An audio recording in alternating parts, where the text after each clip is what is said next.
Hello students, this is advocate Neeraj Gupta. इस video में हम बात करेंगे एनालिटिकल स्कूल के क्रिटिसिज्म की। ऑब्वियसली अगर आप सीक्वेंस में वीडियोस पढ़ रहे हैं तो ये सारे टॉपिक हमने लास्ट वीडियो में भी अच्छे से पढ़ा कि एनालिटिकल स्कूल की क्या लिमिटेशंस हैं। जैसे it ignores morality and justice, not all laws are commands. हमने बात की थी कि जुड़ने की सारी चीजें कमांड्स ही होती हैं, है ना। देन इसने कस्टम ट्रेडिशंस को इग्नोर किया है। Then difficult to identify sovereign in modern states. अभी एक राजा तो होता नहीं है, बहुत सारी अलग अलग इंस्टीट्यूशंस होती हैं। Then law exist even without sanction. हर समय पनिशमेंट होती है, ये कोई जरूर नहीं है ना। अब इस पॉइंट को थोड़ा सा इस वीडियो में ज्यादा डिटेल में पढ़ेंगे।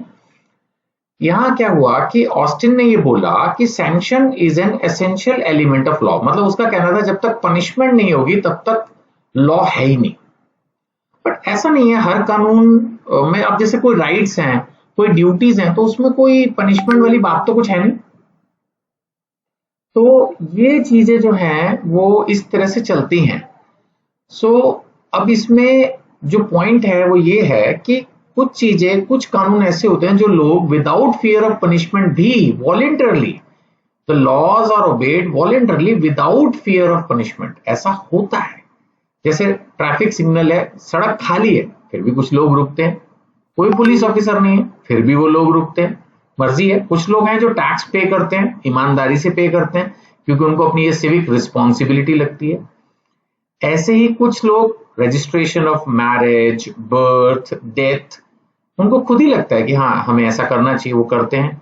इसी तरह से बहुत सारे लोग क्यू के रूल्स फॉलो करते हैं, बैंक्स, रेलवे स्टेशन। यहाँ पर कोई पेनल्टी नहीं है अगर आप क्यू में ना रहो, बट फिर भी सोशल डिसिप्लिन होता है, बहुत सारे लोग फॉलो करते हैं।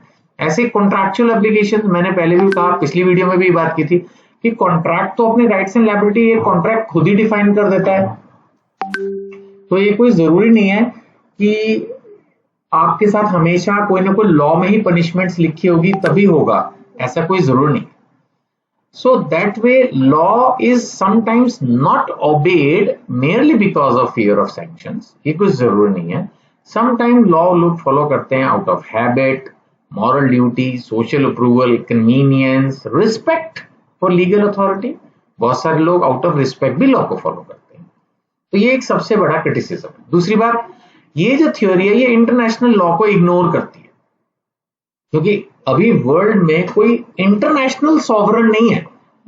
देश का राजा तो होता है हर देश का, चाहे वो प्रेसिडेंट के फॉर्म में हो, प्राइम मिनिस्टर के फॉर्म में हो, कई जगह अभी भी किंग है, ये वर्ड यूज्ड होता है, king, queen. But world sovereign तो कोई नहीं है। तो उस हिसाब से इंटरनेशनल लॉ तो कुछ हुआ ही नहीं, बिकॉज ऑस्टिन ने कह दिया कि भाई law is the command of the sovereign. तो इंटरनेशनल लॉ का कौन सॉवरन है? कोई भी नहीं है। बट ये तो बहुत गलत है। इंटरनेशनल लॉ है, लोग फॉलो करते हैं। जितनी भी ट्रीटीज एंड कन्वेंशंस होती हैं, they are respected by countries. कोई वर्ल्ड सॉवरन नहीं है, बट फॉलो तो होती हैं।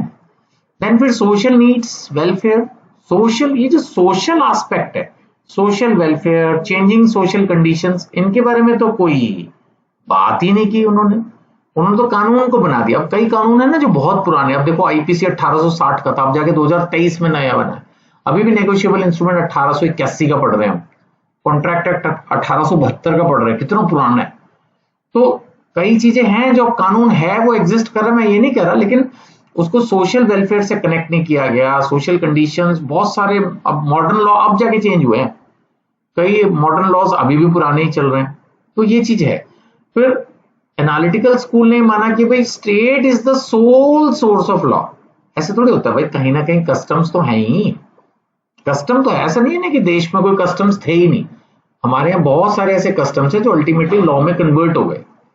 तो ऐसा नहीं है, ऐसा नहीं है। कस्टम, रिलीजन और फिर पुराने जुडिशियल डिसीजन, ये भी कई बार बेस बनते हैं। सुप्रीम कोर्ट ने कोई फैसला दे दिया और उसके बेसिस पर फिर नए कानून बनते हैं। ऐसा होता है, बहुत होता है।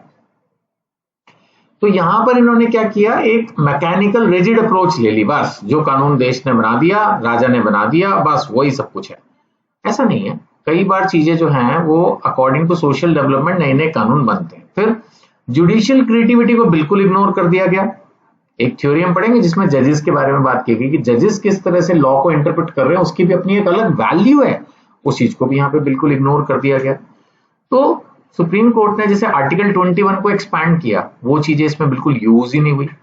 तो खैर, Despite criticism, analytical school contributed to legal studies. इसने scientific, logical, systematic analysis of law किया. वो ठीक है, जो कानून बना हुआ है, जैसा बना हुआ है, जितना बना हुआ है, जिसने भी बनाया, उस चीज को सिस्टमैटिक स्टडी किया इन्होंने, वो उनका मानना पड़ेगा.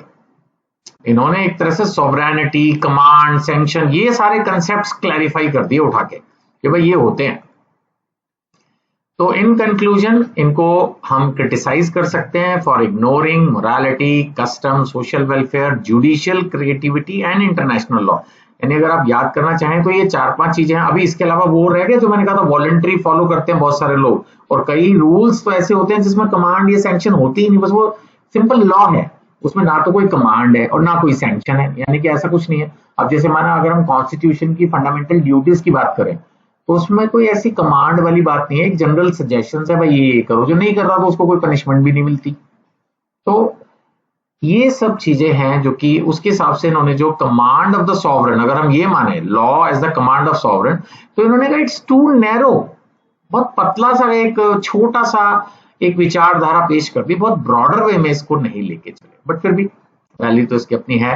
इन्होंने सॉवरेनिटी की जो इंपॉर्टेंस थी लॉ के अंदर, उसके ऊपर बड़ा डिटेल्ड डिस्कशन किया है एक तरह से थियोरी में. I hope examination point of view से ये आपको क्लियर है. फिर भी अगर कोई डाउट महसूस करें तो इन नंबरों पे व्हाट्सएप कर सकते हैं, और जिस बुक से मैं पढ़ा रहा हूं उसको बाय करने के लिए भी इन्हीं नंबर्स पे आप कांटेक्ट कीजिए. Thank you.